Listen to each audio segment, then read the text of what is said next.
Well, all good things got to come to an end. The last video. Let's go back and take a look at how this thing started and some of the things we saw on the way to today.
All right, here we go. We are heading out.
Well, we got it home. It has been a long little road getting it back home, but we made it here today. Got the beast to the house. It was a uneventful 54 miles from the shop to the house here, and really didn't have any trouble whatsoever. Got a little bit of work to do on the programmer. It's not registering the EGT quite yet. I think it is registering EGT, but it's on the wrong gauge, and I've got to get it figured out why it's on the wrong gauge. Nevertheless, temperature never went. Might have some trouble in the wintertime. Temperature never went. Coolant temperature never went over 180. That's that big Ford radiator that's in there. And I mean, a Cummins Dodge radiator is about, I think, this wide, and the Ford is about this wide, and it's I think it's 3 veins thick, and so it has not had to work at all just driving over here. Once it gets hooked over to the RV, I'll see it up to regular 200-degree temperatures. Everything else went fine. I think I got a little bit of noise in the power steering pump, and I think I just need to straighten out the line. I've got a little bit of a kink in the line there, and it's kind of slowing down the circulation there, so that the Hydro Boost is screaming just a little bit. Wasn't bad, just screaming just a little bit. And once we get that taken care of, it should be just fine. I think other than that, I'm just very happy. No leaks on the way home. Automatic transmission, shifted like it was supposed to. It's a little bit herky-jerky to start with. I've got the new turbo, got the new torque converter coming in. This is Wednesday. It's supposed to be in on Friday. Get with the guys on Monday, and they'll slap that thing on Monday, Tuesday. We're going to drive this thing up to Wichita. Here I live in Oklahoma City area. We're going to drive it up to Wichita this weekend just to get it out on the road, see how everything goes. Kind of happy with everything, the way everything goes. Take it to the car wash tomorrow, get it all cleaned up, get it vacuumed out, get a regular daily driver out of it. So, you know what this means. Here's the last video, guys. This whole swap is over. It's done. After I get those other things done, I may give you an update some other time, but it's been a great run. Started in March. We made a decision on this thing back in February. Started on the work in late March, early April.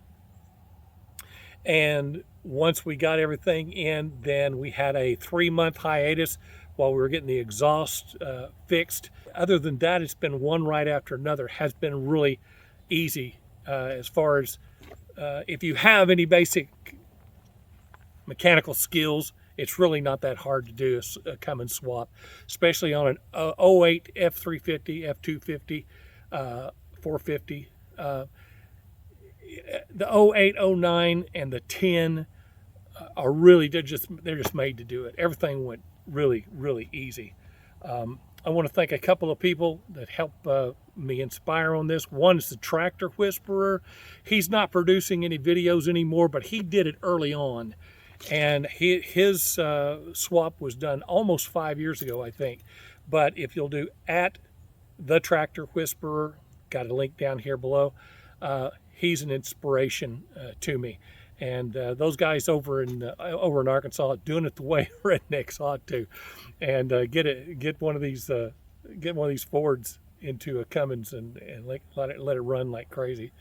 Also want to take Cutter Up Bob. Want to give you kudos, Cutter Up Bob. Anything that you want to know about this swap, or anything you want to know about Cummins, Cutter Up Bob has got it. I mean, he's the mentor in this whole thing. Want to thank Randy GILLHAM, who programmed the transmission and the swap for this 12-valve regular mechanically run engine. I also want to thank Mike FUCHS. Mike FUCHS actually sponsored me a little bit, gave me some discounts to run his stuff on here.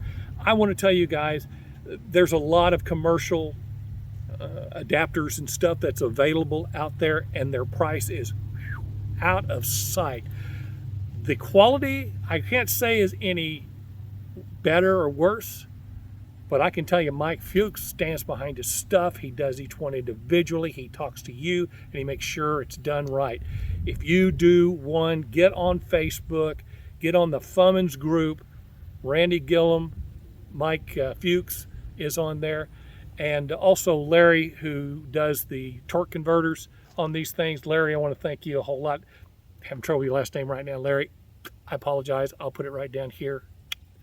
And once I get the torque converter on here, I'll give you guys kind of an update on how it's running. Only other mod that I think I'm going to do on this thing is I'm going to put a little higher geared rear end in it. And other than that, it's fine. but it ran beautifully at 75 miles per hour on the way over here. RPM's about 2,300 RPMs. I'd like to get the RPMs down around 2,000 when I'm going 70, 75, because that torque is dynamite. This is set up to be around a 300 to 350 horsepower engine. It purrs like a kitten. I'm amazed.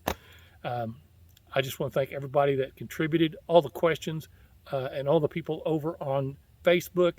On my group, the one that I run is called the Ford Chevy Swap Videos group. Links down here. We invite you all to come over there and join in. If you're thinking about doing a Fummins swap, some people don't like to call it Fummins. It kind of makes it short. The Ford Cummins swap.